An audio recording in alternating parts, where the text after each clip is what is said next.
ሰላም ጤና ይስጥልን በመላው ዓለም የምትገኙ የተወደዳችሁ የሮሃ ቲቪ ተከታታዮች የካቲት 20 2018 ዓ.ም የረፋድ ዜናዎችን ይዘንላችሁ ቀርበናል። የአገዛዙ ወታደሮች በሰላማዊ መንገድ እጅ መስጠታቸውን ሲቀጥሉ ብልጽግና የራሱን ሚሊሻዎች በድሮን ጨፍጭፏል። ፋኖን የተመለከቱ ዝርዝር መረጃዎችን ይዘናል። ብልጽግና ከህወሓትና ኤርትራ ጋር በአንድ ወር ውስጥ ጦርነት ሊጀምር ይችላል ሲል አሜሪካዊው ተቋም አስጠንቅቀዋል። አብይ አህመድ ከአገር በሚስጥር የወጡበት ጉዳይ ያነጋገረ ነው። ሂዩማን ራይትስ ዎች የኢትዮጵያ መገናኛ ብዙሃን ባለስልጣን የአዲስ ስታንዳርድን የሥራ ፍቃድ ለመሰረዝ ያስተላለፈውን ውሳኔ አውግዟል። አብዱል ፈታህ አልቡርሃን የንወያይ ጥያቄ ለአብይ ቢያቀርቡም አብይ እምቢተኝነት አሳይተዋል። የአሜሪካና የኢራን ባለስልጣናት በጄኔቫ ባካሄዱት ድርድር ከፍተኛ ለውጦች መታየታቸውን የኦማን የውጭ ጉዳይ ሚኒስትር ተናግረዋል። ውድ አድማጭ ተመልካቾቻችን አብራችሁን ልትቆዩ ከፈቀዳችሁ እነዚህ መረጃዎች በዝርዝር የምናሰማችሁ ይሆናል። የሮሃ ቲቪ ወቅታዊና ሀቀኛ መረጃዎች እንዲደርሷችሁ ቻናሉን ሰብስክራይብ፣ ላይክ እና ሼር በማድረግ አሁኑኑ ቤተሰብ ይሁኑ።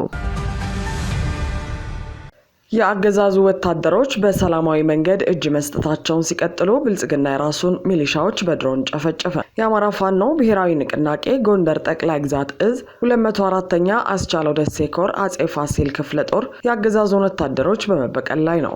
የክፍለ ጦሩ አዛዥ አርበኛ ዝናው አያናው ጋር በተደረገ ንግግር አንድ የሻምበል መሪውን ጨምሮ 11 የአገዛዙ አድማ ብተና አባላት ከአንድ ብሬንና 11 የነፍስ ወከፍ ክላሽንኮቭ ትጥቆች ጋር ክፍለ ጦሩን በሰላም ተቀላቅለዋል። በተመሳሳይ አገዛዙ የራሱን ሚሊሻና አድማ ብተና ላይ የድሮን ጥቃት አድርሷል። አገዛዙ ደልጊ ላይ በተደጋጋሚ በፈጸመው የድሮን ጥቃት ከፋኖ ጥይት የተረፈውን የራሱን አድማ ብተናና ሚሊሻ ወደ አመድነት ቀይሮታል።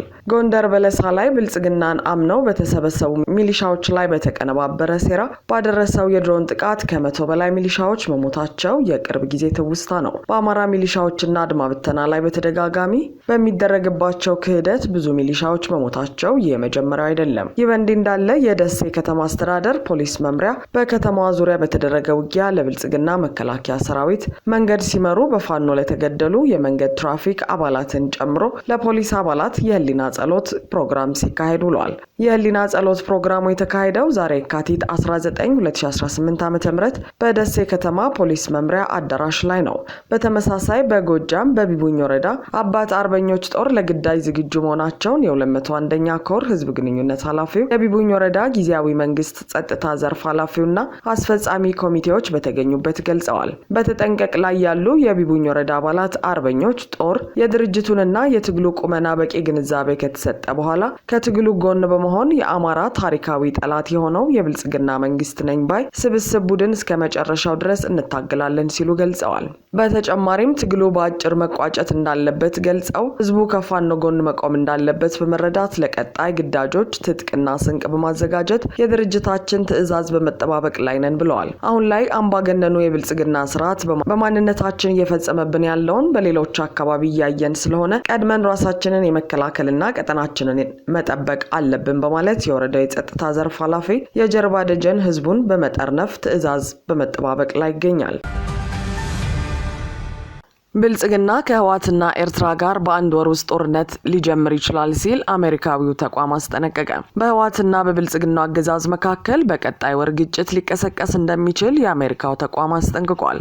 የግጭት ሁነቶችን የሚተነትነው ክሪቲካል ትሬትስ ባወጣው ሰፊ ሪፖርት ወታደራዊ ውጥረቱ ከመቼውም ጊዜ በላይ ማየሉን አስታውቋል። ኃይሉን ወደ ትግራይ አዋሳኝ አካባቢዎች ያስጠጋው የብልጽግናው አገዛዝ በመጪው ወር ውስጥ በህወሓት ላይ ጥቃት ሊከፍት እንደሚችል ተቋሙ ጠቁመዋል። ሁለቱ ኃይሎች በየፊናቸው ከፍተኛ ወታደራዊ ዝግጅት እያደረጉ መሆኑን ተቋሙ ከአንድ ሳምንት በፊት ባወጣው ሪፖርት መግለጹ ይታወሳል። አሁን ላይ ትግራይን በሚያዋስኑ አፋርና አማራ አካባቢዎች ጦር አስጠግተው የተፋጠጡት የብልጽግናና ህወሓት ኃይሎች ወደ ግጭት የመግባታቸው ነገር አይቀሬ መሆኑን ተቋሙ አመላክቷል። የመጨረሻ ምዕራፍ ላይ ደረሰው ውጥረት ከፈነዳ በቀጥታም ይሁን በተዘዋዋሪ በኢትዮጵያና በኤርትራ መካከል ጦርነት እንደሚቀሰቀስም ተቋሙ አስጠንቅቋል። ሁለቱ ሀገራት በድንበር አካባቢዎች ከፍተኛ ወታደራዊ ዝግጅት እያደረጉ መሆኑን የሚጠቅሰው ሪፖርቱ የኤርትራን ጦር ጨምሮ ዋናው የጦርነት ዝግጅት እየተደረገ ያለው በሰሜን ኢትዮጵያ ነው። በዋናነትም በትግራይ አማራና አፋር ክልሎች አዋሳኝ ሲሆን የኤርትራ ጦር ትግራይ ክልል ገብቶ ከህወሓት ታጣቂዎች ጋር በጋራ እየተንቀሳቀሰ ነው ብሏል። የኤርትራ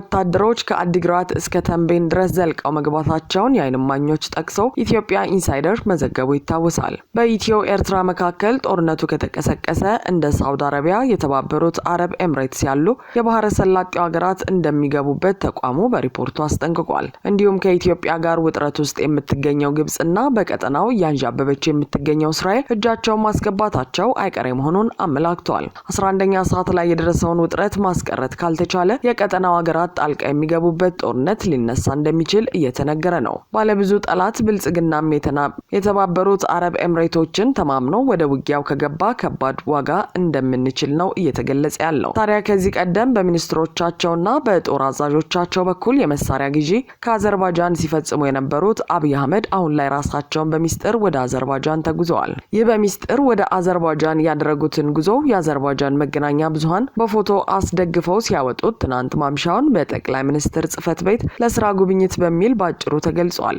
አብይ ከዚህ ቀደም ተመስገን ጥሩነህን ልከው ያስገዙት 3 መርከብ መሳሪያ በኤርትራ የባህር ክልል ውስጥ በመገኘቱ በኤርትራ መንግስት ተወርሷል መባሉ ይታወሳል። አሁን ላይም ከኤርትራና ከትግራይ ጋር ተጨማሪ ውጊያ ለማካሄድ በማሰባቸው የመሳሪያ ግዢ ለመፈጸም ወደ አዘርባይጃን ተጉዘዋል። በምስራቅ አፍሪካ ጉዳዮች ላይ ትችቶችን በመሰንዘር የሚታወቁት የቀድሞው የአሜሪካ የአፍሪካ ጉዳዮች ረዳት ሚኒስትር ቲቦር ናጊና የኤርትራ መንግስት ከፍተኛ ባለስልጣናት በቃላት ጦርነት ውስጥ ገብተዋል። የኤርትራ ማስታወቂያ ሚኒስትር አቶ የማነ ገብረ መስቀል ባወጡት መግለጫ ቲቦር ናጊ በአካባቢው ላይ ያላቸው አቋም በሚከፈላቸው ጥቅምና በግል ግንኙነቶች ላይ የተመሰረተ ነው ሲሉ ክስ ሰንዝረዋል። ሚኒስትሩ አክለውም የቀድሞ ዲፕሎማት በምስራቅ አፍሪካ ጉዳዮች ላይ ያላቸው እውቀትና ታማኝነት አነስተኛ እንደሆነና ዋነኛ ዓላማቸውም የኢትዮጵያ መንግስት በጎረቤት ሀገር ሉዓላዊ ግዛት ላይ የባህር በር ፍላጎቱን ለማሳካት የሚከተለውን የወረራ አጀንዳ ለመሸፈንና ትኩረት ለማስለወጥ ነው ሲሉ አርፈዋል። በዋሽንግተን ዲሲ የሚገኘው የኤርትራ ኤምባሲም በበኩሉ ቲቦር ናጊን ለኤርትራ ጥላቻ ያላቸው ፖለቲከኛ ሲል የጠራቸው ሲሆን የሚያቀርቧቸው ትንታኔዎችም የገንዘብ ድጋፍ የሚያደርጉላቸው አካላትን ፍላጎት የሚያንጸባርቁ ናቸው ብሏል። ሁማን ራይትስ ዎች የኢትዮጵያ መገናኛ ብዙሃን ባለስልጣን የአዲስ ስታንዳርድን የስራ ፍቃድ ለመሰረዝ ያስተላለፈውን ውሳኔ አወገዘ። ሁማን ራይትስ ዎች የኢትዮጵያ መንግስት የአዲስ ስታንዳርድን የስራ ፍቃድ ለመሰረዝ የወሰነውን ውሳኔ አውግዟል። ድርጅቱ አክለውም ይህ እርምጃ ሀገራዊ ምርጫ ከመካሄዱ በፊት በአገሪቱ ውስጥ ከቀሩት ጥቂት ገለልተኛ የሚዲያ ተቋማት መካከል አንዱን ድምጽ ሊያጠፋ የሚችል አደገኛ አካሄድ መሆኑን አስጠንቅቋል። የኢትዮጵያ መገናኛ ብዙሃን ባለስልጣን የካቲት 17 2018 ዓ.ም ሀገራዊ ምርጫ ከመካሄዱ ከ3 ወራት በፊት የሚዲያ ተቋሙ የስራ ፍቃድ መሰረዙን አስታውቋል። ሁማን ራይትስ ዎች በመግለጫው ይህ እርምጃ ባለስልጣናት የአምባገነንነት መመሪያ ዳግም ለመጠቀም መምረጣቸውን የሚያንጸባርቅ ነው ሲል ገልጿል። እንደ አውሮፓውያን አቆጣጠር በ2011 የተመሰረተው አዲስ ስታንዳርድ የሰብአዊ መብት ተሟጋች ቡድኖች እጅግ እየጠበበ የመጣ የሚዲያ ምህዳር ብለው በሚጠሩት ሁኔታ ውስጥ ሆኖ በአንገብጋቢ ፖለቲካዊ ጉዳዮች ላይ ጥልቅ ዘገባዎችን በማቅረብ የሚታወቅ ግንባር ቀደም ገለልተኛ ድምጽ መሆኑ ይነገራል።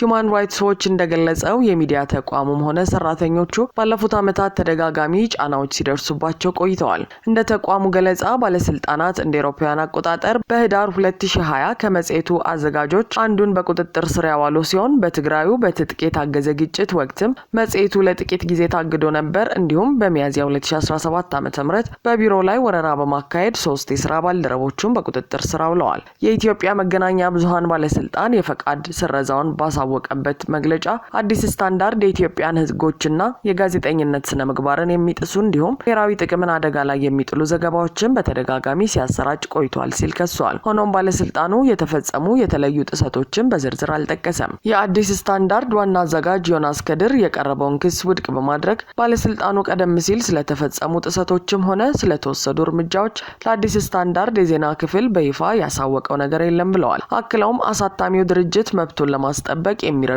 የህግ አማራጮችን እየመረመረ መሆኑን ገልጸዋል። ሁማን ራይትስ ዎች እንደገለጸው ከሆነ ከጎርጎሮሳኑ 2025 ጀምሮ ገለልተኛ መገናኛ ብዙሃንን የመገደብ ሙከራዎች ተጠናክረው ቀጥለዋል። በዚህም የጸጥታ ኃይሎች ጋዜጠኞች ያለበቂ ምክንያት ሲያስሩ፣ ተቆጣጣሪው አካል ደግሞ አንገብጋቢ የሆኑ ፖለቲካዊና የጸጥታ ጉዳዮችን የሚዘግቡ ጋዜጠኞችና የዜና ተቋማትን የስራ ፍቃድ ሲዘርዝ ቆይተዋል። ላብነትም በባለፈው ታህሳስ ወር ባለስልጣናት ግጭት ባለባቸው የአማራና የትግራይ ክልሎች ዘገባ ዘገባዎችን ሲያቀርቡ የነበሩ ሁለት ዶይቼ ቬለ ጋዜጠኞችን ለዘለቄታው ከስራ ማገዳቸው አይዘነጋም።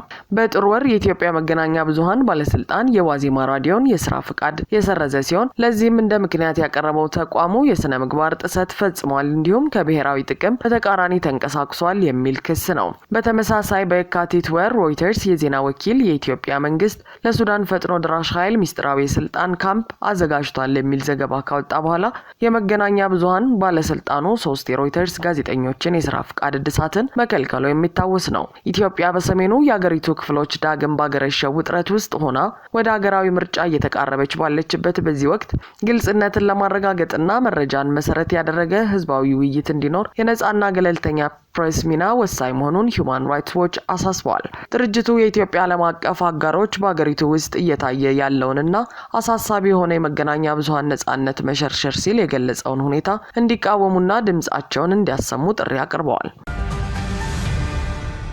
አብዱል ፈታህ አልቡርሃን የንወያይ ጥያቄ ለአብይ ቢያቀርቡም አብይ እምቢተኝነት አሳይተዋል። ከጠቅላይ ሚኒስትር አብይ አህመድ ጋር ለመነጋገር ብዙ ጊዜ ጠይቄያለሁ፣ እስካሁን ግን መልስ አልሰጠኝም ሲሉ ጀነራል አልቡርሃን ተናግረዋል።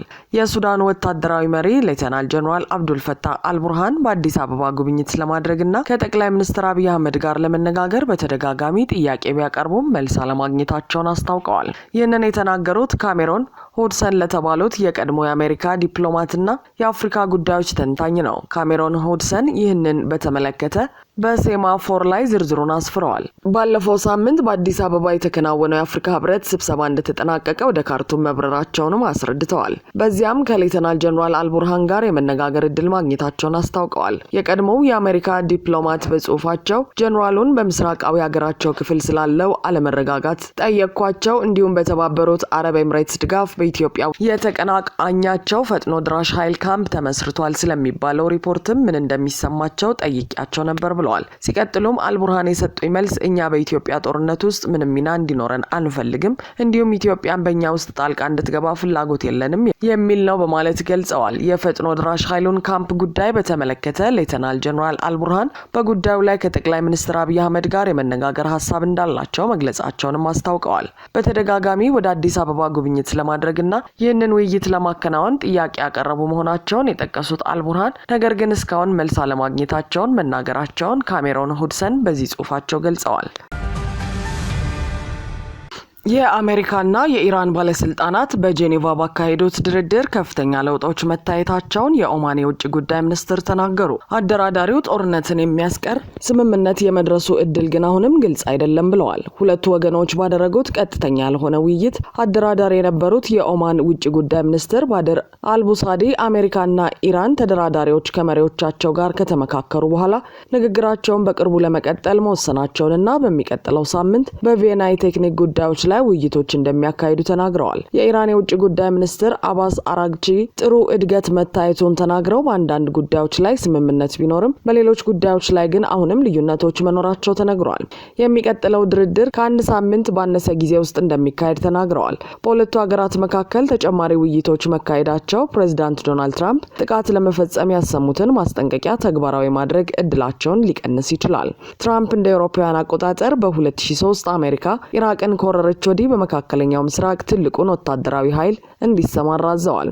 ኢራን በበኩሏ ጥቃት የሚፈጸምባት ከሆነ ምላሽ እንደምትሰጥ አስጠንቅቃለች። አሜሪካና እስራኤል ለብዙ አስርት ዓመታት ኢራን በድብቅ የኑክሌር ጦር መሳሪያ ለማምረት እየሞከረች ነው ሲሉ ሲከሱ ቆይተዋል። ኢራን ምንም እንኳን አገሪቱ ጦር መሳሪያ ለማምረት ብቁ የሆኑ ዩራኒየምን ብታበለጽግም በተደጋጋሚ ይህን አስተባብላ የኑክሌር ፕሮግራሟ ለሰላማዊ ዓላማ ብቻ የሚውል እንደሆነ ትገልጻለች። የኢራን የመንግስት ሚዲያ እንደዘገበው ተደራዳሪዎቹ ኢራን ሰላማዊ የኑክሌር ኃይል የመገንባት መብት እንዳላት አጥብቀው በመግለጽ አሜሪካን ዩራኒየም ሙሉ በሙሉ እንዳታበለጽግ ያቀረበችው ጥያቄ ውድቅ አድርገዋል። ከዚህም ባሻገር 400 ኪሎ ግራም የበለጸገ የዩራኒየም ክምችት ከሀገሪቱ እንዲወጣ አሜሪካ ያቀረበችውን ጥያቄም ውድቅ ማድረጋቸውን መገናኛ ብዙሃኑ ዘግበዋል። ነገር ግን የአገሪቱ ባለስልጣናት ምንም እንኳን ሀሳቦቹ ይፋ ባይሆኑም የመግባቢያ ሀሳብ ለአሜሪካ አቅርበዋል። ከተዘገቡት አማራጮች አንዱ ኢራን ከ3 እስከ 5 ዓመታት የሚቆይ እገዳ ከተጣለባት በኋላ ዩራኒየምን በዝቅተኛ ደረጃ እንድታበለጽግ መፍቀድ ሲሆን ይህም በዓለም አቀፉ የኑክሌር ተቆጣጣሪ ክትትል ስር የሚሆን ነው። አራክቺ ለኢራን ቴሌቪዥን እንደተናገሩት ድርድሩ የኢራንን ኢኮኖሚ ያዳከመውን ማዕቀብ እንዲነሳላቸው ጠይቀዋል። የአገዛዙ ተቃዋሚዎች ማንኛውም እፎይታ ለኢራን አብዮታዊ መሪ ስልጣንን የሚያራዝም ነው ሲሉ ይኮንናሉ። አድማጭ ተመልካቾቻችን የሰዓቱ የሮሃ ቲቪ ዜናዎች የተከታተላችኋቸውን ይመስሉ ነበር። አብራችሁን ስለነበራችሁ ከልብ እናመሰግናለን። ሰላም።